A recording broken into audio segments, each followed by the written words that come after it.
Salut tout le monde. Alors j'espère que vous allez bien. Ça fait un long moment que j'ai pas fait de vidéo, je sais. Car comme je vous l'ai dit, j'arrive pas à j'ai pas encore réussi à m'organiser pour pouvoir faire des vidéos pendant les cours. Donc là, comme vous pouvez le deviner, je suis en vacances. Et comme vous pouvez le voir, j'ai fait une couleur. Alors, pourquoi j'ai fait une couleur? J'ai fait cette couleur parce que je commence à en avoir marre. En fait, j'ai eu un ras-le-bol. Parce que d'un côté, j'avais envie de laisser mes cheveux tranquilles. C'est-à-dire, je comptais pas faire de couleur avant cet été pour pouvoir les laisser pousser tranquillement, etc. Et d'un autre côté, j'avais ces racines et je savais plus quoi en faire. Enfin, j'avais envie de les laisser tranquilles, mais en même temps, voilà, je voulais un résultat uni. Donc voilà, à un moment, je suis passée dans mon supermarché et je me suis acheté une couleur, mais cette fois-ci une couleur semi-permanente. Alors, pourquoi une couleur semi-permanente? J'ai choisi de faire une couleur semi-permanente pour justement moins les abîmer.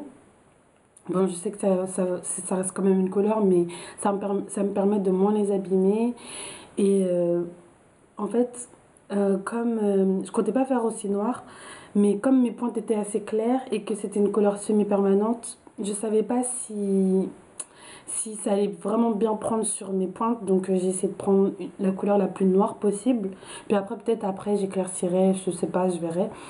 Donc j'ai choisi la couleur de chez L'Oréal, Casting Crème Gloss, semi-permanente qui part en 28 shampoings. Et j'ai choisi la couleur noir ébène.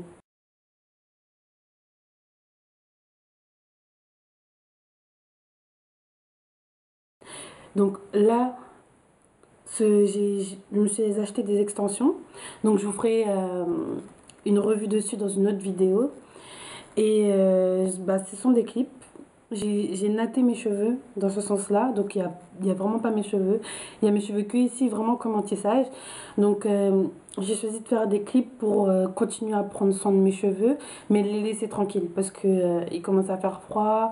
Je sens que je commence à en avoir un peu marre de m'en occuper. Bon, pas en avoir marre, mais j'ai envie de respirer. En plus, bientôt, je vais passer des examens, donc j'aurai pas trop la tête dans ça. Donc ça, c'est vraiment une bonne technique d'être coiffé rapidement. C'est-à-dire que ça, si on compte les nattes collées, la pose des clips, en 30 minutes, vous êtes coiffé. Donc vous inquiétez pas, je vous en parlerai dans une autre vidéo. Alors, au niveau de ma couleur, bah, là, vous pouvez pas voir mes cheveux. Mais sinon, ça s'est bien passé. Ça m'a fait du bien de revenir au noir, en fait, back to basic. Euh, Par contre, j'avais tellement peur que ça prenne pas sur mes pointes, en fait, que j'ai laissé la coloration un peu trop longtemps. Donc, ça fait qu'après la coloration, mes cheveux étaient un peu secs. Donc, pourtant, dedans, il y a un masque dedans à l'intérieur aussi. Je l'ai posé, mais mes cheveux étaient quand même un peu secs. Donc voilà, bon, à la suite, quelques jours après, je me suis fait un masque avec le Keraker Humecto, une cuillère de mayonnaise, de la glycérine et Magibiceo. Donc j'ai laissé poser ça toute la nuit et après mes cheveux sont redevenus normaux, bien comme il faut. Alors là, je suis à peu près 2, 8 ou 10 semaines de stretching. Donc je compte pas me défriser maintenant. C'est aussi pour ça que je me suis colorée en noir. Parce que j'ai envie de plus étendre mes défrisages. C'est-à-dire que là, je me suis fixé comme objectif de tenir sans défrisage jusqu'à avril-mai pour voir ce que ça donne parce que mes cheveux sont vraiment fins et ça m'énerve en fait. Donc je les laisse tranquilles. Donc c'est pour ça que j'ai fait la coloration pour laisser mes cheveux, tous les trucs comme ça en stand-by, en prendre bien soin, les laisser tranquilles, les laisser respirer et voir ce que ça donne. A un peu changé. Bon déjà je me suis trouvé des shampoings sans sulfate. Donc ça fait que maintenant j'utilise que ça. J'ai une nouvelle crème hydratante. C'est-à-dire que le Kantushi Butter, il est très bien, franchement. Mais là avec le froid il hydrate plus aussi bien mes cheveux qu'avant, j'ai besoin d'un truc beaucoup plus lourd. Alors je l'utilise toujours mais je l'utilise uniquement en tant que leave-in et il est super bien. C'est-à-dire que quand j'ai fini de faire mon shampoing, je prends une bonne dose, une bonne quantité. J'en applique sur tous mes cheveux et je les laisse sécher comme ça et mes cheveux ne sont pas du tout secs. Ils sont bien détendus, mes repousses sont bien détendues aussi, donc il n'y a pas de souci. Mais comme crème hydratante de tous les jours, ça ne me suffit plus. J'ai vraiment besoin de quelque chose de beaucoup plus lourd. Donc je me suis acheté cette crème hydratante de chez Air Repair qui est à l'huile d'avocat et à l'huile de coco. C'est pour les cheveux secs et endommagés. Donc Air Repair a sorti deux gammes. Il y a celle-là et il y en a aussi une autre au beurre de karité et au bambou, il me semble. Donc voilà, moi j'ai pris ça au pif, hein.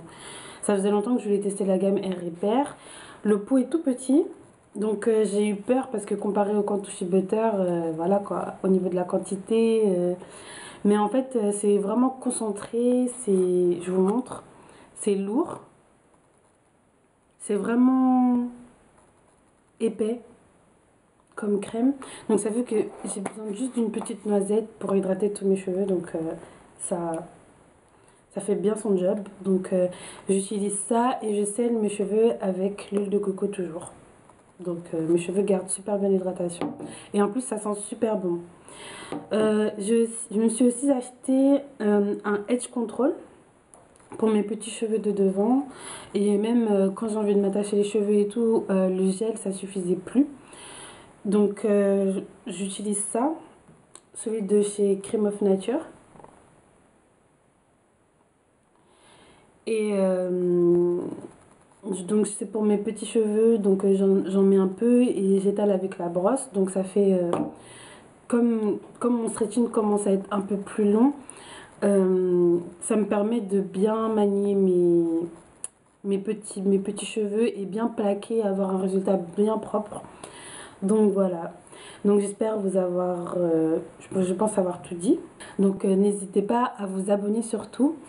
Et aussi j'ai une nouvelle page, enfin j'ai une page Facebook, c'est le même nom que ma chaîne YouTube, c'est-à-dire Monialicious. Donc je me suis dit que j'allais faire ça pour que vous puissiez poster vos photos, pour que vous puissiez vous poser vos questions. Je pourrais aussi y mettre mes nouvelles vidéos, mes nouveaux articles de mon blog, des nouvelles photos, etc. Donc j'ai fait ça pour pouvoir tout réunir dans un seul endroit pour que vous puissiez, enfin, pour que vous ne vous éparpillez, pour que vous pour que vous puissiez vous retrouver en fait. Donc voilà, j'espère que cette vidéo vous aura plu et je vous dis à bientôt.